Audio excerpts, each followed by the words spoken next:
Oi! Hoje é a primeira parte da leitura comentada de Yaya Garcia de Machado de Assis, aqui no nosso projeto de lermos todos os 9 romances publicados pelo autor.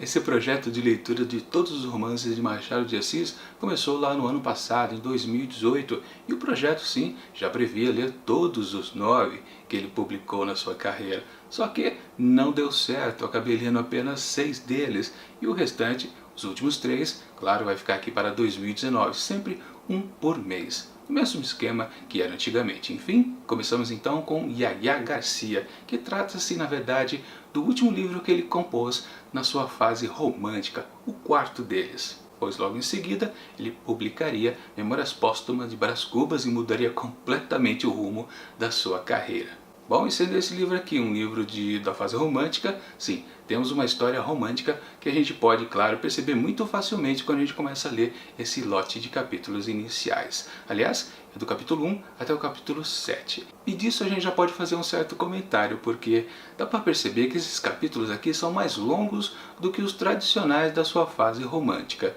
Claro, é sempre diferente da fase realista, né? Que ele sempre compunha aqueles capítulos curtinhos, quase drops diários de leitura. O que, aliás, sempre facilitou para ser lido as suas histórias, né? Porque era um capítulo curtinho, você lia um, queria ler o outro, porque a história sempre é fragmentada. Um bom truque do Machadão. Só que, na fase romântica, não, era o contrário, né? E daí já podemos também fazer outro comentário aqui a respeito dessa história, porque logo no início a gente já começa a ter dúvidas a respeito dessa narrativa, mais uma vez, romântica. Primeiro, né, o título do livro, Yaya Garcia. Claro, a gente já remete que, bom, será a moçoila da vez, assim como foi, por exemplo, Helena, o livro anterior. Só que quando a história aqui começa, nós temos o contato com um sujeito chamado Luiz Garcia, um homem de 41 anos de idade, já viúvo. E aí você fica pensando, bom, então a Yaya Garcia será a sua futura esposa, um segundo casamento desse protagonista. Sim? Não é isso que acontece. Aliás, demora um pouquinho para a gente ter contato com a Yaya Garcia. E quando ela surge, a gente tem um pequeno baque, porque a gente descobre que a Yaya, na verdade, é a filha do Luiz Garcia. Na verdade, ela se chama Lina. Yaya é apenas um apelido. E Garcia, Yaya Garcia, foi por causa de um homônimo lá da escola. Já existia outra garotinha chamada Yaya. Quando chegou a Yaya, a Lina Garcia, passou a ser chamada de Yaya Garcia. E aí a gente fica de queixo caído, ou pelo menos eu fiquei. Peraí, aqui é uma história romântica, como é que a protagonista, vamos colocar entre aspas aqui, é uma mocinha de 11 anos de idade? Não dá certo, inclusive ela é descrita como bem ingênua ainda, completamente criançola mesmo, brincando com o pai e também com o criado da casa, o Raimundo, que é um ex-escravo aforreado, mas naquela situação, né? Muitos escravos lá daquela época às vezes tinham a alforria, mas não conseguiam se desvencilhar da família onde eles viveram a vida inteira praticamente. Então, Raimundo passa a ser um grande agregado para Luiz e também para a Yaya, a Lina. E desse começo de história, esses três personagens ocupam várias e várias páginas e a gente fica também com aquela sensação, peraí, tudo que está sendo contado aqui pelo Machado não é uma história propriamente dita ainda. Não tem aquele estopim que a gente percebe que aconteceu um conflito dentro desses personagens e a história vai caminhar para um desfecho. Não, tudo aqui que era apresentado a respeito dessa família Garcia não tinha nada demais. A não ser, claro, um belo truque do Machado de Assis, porque logo que ele começa o livro, ele já nos apresenta uma situação onde o Luiz Garcia recebe uma mensagem de uma certa Valéria pedindo que ele compareça à casa dela, pedindo que ele dê alguns conselhos para a senhora e com certeza fazer um obséquio, fazer um favor, né? E ali na certa enrolação que estava dessa história, ou pelo menos a base dessa família Garcia, eu já me lembrava, peraí, a única coisa interessante aqui é esse chamariz que o Machado colocou lá no comecinho da história. A tal mensagem da Valéria. Mas quem é essa Valéria? Será que ela vai ser, então, a moçoila da vez? Na verdade, também a gente descobre que ela é uma viúva, do mesmo jeito que o Luiz Garcia. Isso é interessante. Só que ela é 9 anos mais velha do que ele. Mas é aí quando, enfim, ele vai até a casa de Valéria, o Luiz Garcia, que a gente descobre qual talvez seja a história assim importante desse livro do Machadão. que é o caso da Valéria estar encafifada com as atitudes de seu filho, Jorge. Valéria Gomes e Jorge Gomes, a família Gomes. E aí vale um detalhe também, essa família Gomes é uma família de posses. A Valéria é viúva de um desembargador honorário. Sim, a família tem muitas posses e, ao contrário da família Garcia, que já se revelava pelo texto logo no início, é uma família bem modesta, sem muitos recursos. Afinal de contas, o Luiz Garcia é um funcionário público dos mais simples. E até tem uma passagem interessante a respeito do piano que ele compra para Yaya, para Lina.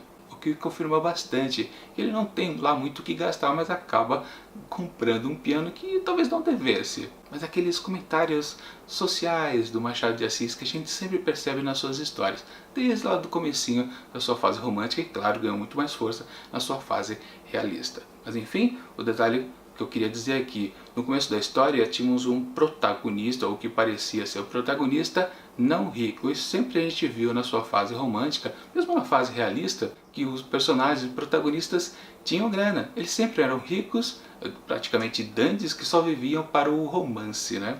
Vale lembrar, né? A gente não pode nunca esquecer que mesmo na sua fase realista, Machado de Assis, no conjunto, sempre também fez histórias românticas.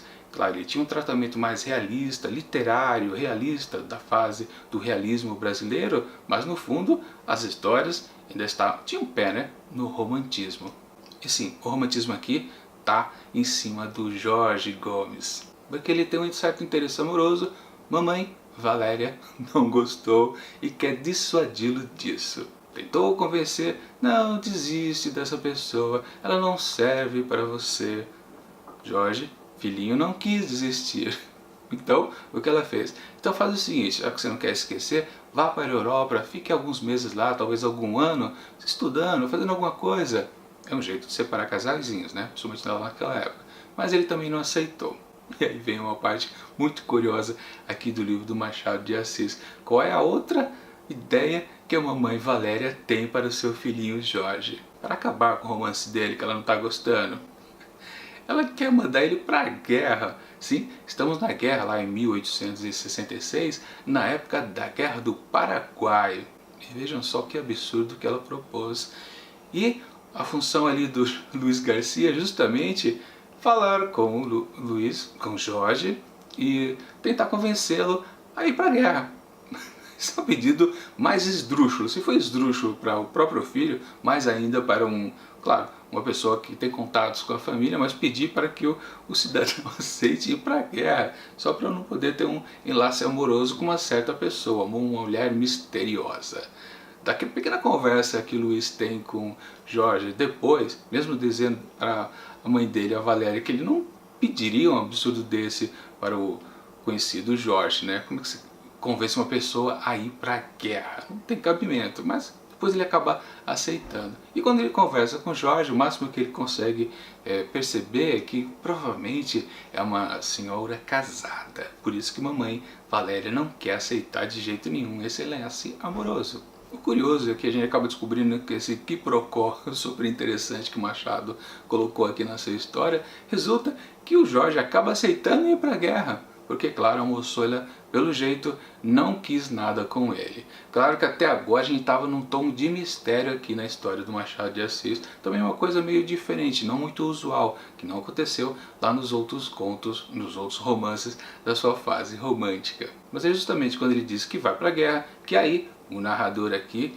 da história começa a contar pra gente qual é a história preguiça, quem é, principalmente, a mulher que ele está apaixonado. E a gente descobre que é uma mulher jovem também. Não é uma mulher casada, como suspeitava Luiz Garcia. Mas com um detalhe importante, é uma agregada ali na casa. O marido da Valéria, o desembargador, tinha um assistente, ou melhor, um escrevente, o senhor Antunes. E o senhor Antunes, antes casado, depois ele também ficou viúvo, ficou tendo que cuidar também da sua pequena filhota de 10 anos. Como o próprio desembargador já ajudava a família do Antunes, a moçoila, de nome Estela, já estava há muito tempo num colégio interno. E quando ela se formou, o que aconteceu? Em vez dela voltar para casa, Valéria resolveu adotá-la, colocá-la dentro de casa para continuar a acompanhá-la na sua maturidade, na sua adolescência. Então, sendo ela uma agregada à casa, sim, nasceu uma certa paixão ali de Jorge para com ela. Isso é bem descrito no narrador, que sim, existe o interesse dele por ela. Ela, por ele, já é meio nebuloso, não é muito confirmado, pelo menos no primeiro momento. Só que quando finalmente tem aquela cena da declaração amorosa, onde ele vai chegar para ela, sim, ainda é uma coisa tradicional, é o homem que vai atrás da mulher, né? Só que é um completo desastre. Aliás, ele é muito grosso, para falar a verdade. Tem um comportamento absurdo. Ele praticamente, né, exige que ela tenha algo com ele. E claro, ela refuga e não faz menção nenhuma que está interessado nele. E claro, né, esse incidente aí é uma história passada. Foi por isso que ele acabou aceitando ir para a guerra, quando ele percebeu que dela não sairia nada. Nunca que ele conseguiria casar com Estela. E a partir daí, também uma coisa curiosa e diferente nas histórias de Machado de Assis, coisa que a gente não via nos contos, nos romances anteriores dele. Há uma grande passagem de tempo e também um deslocamento físico, não só temporal. Se vocês perceberem nos outros livros do Machado de Assis, praticamente todas as histórias, e a gente pode incluir também os 3 primeiros da fase realista, as histórias se passam sempre ali no Rio de Janeiro. Quando algum personagem vai um pouco distante, a gente não acompanha muito ele até lá. Se bem que Helena tem um certo deslocamento também, mas é mínimo. Geralmente toda a ação acontece no Rio de Janeiro e não há passagem grande de tempo. Aqui não. Por causa da guerra, né, Jorge vai parar lá no Paraguai. E muito da história é contado lá quando ele está residindo não, né? Lotado lá no exército como capitão. E aliás, é uma coisa inesperada, né? Os personagens achavam que a guerra não duraria muito. Acabou que, quando o Jorge acabou indo para ela, durou 4 anos. E aí também já começa a pensar algumas coisas. Poxa, é isso, por isso que o personagem título aqui desse livro, Yaya Garcia, só tem 11 anos no começo da história. É porque vai passar anos. E depois, quando ela estiver um pouco mais madura, ou seja, passou 4, 5 anos, já estará com 16, aí já está na fase de casar, né? Uma moçoila com os 16 anos já estava casando tranquilamente lá naquela época. Mas aí a gente é surpreendido mais uma vez por Machado de Assis. Essa é um detalhe que está me deixando bastante curioso aqui com esse livro do Machado. Tem boas pegadinhas em cima da gente. Ele meio que surpreende o tempo todo. Não é que a gente acaba descobrindo que aquele viúvo, que no começo parecia ser o protagonista da história, depois percebemos que talvez não seja, né? Porque na verdade o protagonista é o Jorge Gomes e também a Estela, o tal casalzinho da vez, né? A gente descobre que o que foi que aconteceu. A mamãe Valéria, a mamãe do Jorge, o que ela fez justamente para confirmar, não ter dúvida nenhuma, que o filho, mesmo depois da guerra, não terá interesse em ir atrás de novo de Estela. O que ela faz? Ela casa Estela com o Luiz Garcia. Olha só que sacanagem. Sim, Valéria é com certeza a antagonista aqui dessa história. Mas não dura muito, porque a gente acaba descobrindo que ainda durante o período da guerra ela acaba falecendo. Claro que antes ela conseguiu casar Estela com Luiz Garcia. E fim da guerra, Jorge volta para o Rio de Janeiro e a história já está acabando aqui nesse primeiro lote de capítulos. No 7º capítulo, ele já está no Rio de Janeiro, já resolveu todo o testamento, já reencontrou Luiz Garcia, já encontrou o quase sogro, o Sr. Antunes, mas ainda não se encontrou com Estela. Antes disso, no capítulo final, ainda aparece um outro personagem aqui dos tempos lá da guerra. E sempre quando aparece um personagem assim meio sossegado, com certeza ele vai ter alguma importância depois nas histórias do Machado de Assis. Bom, agora que passou todos esses anos, nós já estamos no ano de 1871, com certeza Yaya já está em ponto de se casar. Com certeza ela já é uma mulher feita, provavelmente ela já está saindo da escola, do colégio interno. E é o que eu aposto que vai acontecer agora nesse segundo lote de capítulos. Com certeza Jorge vai se casar com Yaya só para sacanear Estela. É a minha aposta. É um bom quiprocó, né, de história romântica. Ou não, né? Pode ser que o Machado de Assis consiga surpreender mais um pouquinho, já que ele conseguiu surpreender pelo menos umas 2 ou 3 vezes aqui nessa história. Estou gostando bastante. E antes de encerrar esse vídeo aqui, deixa eu dizer duas coisas importantes para vocês. A primeira é que até agora nessa história não apareceu nenhum personagem com um perfil interessante que se destaca bastante.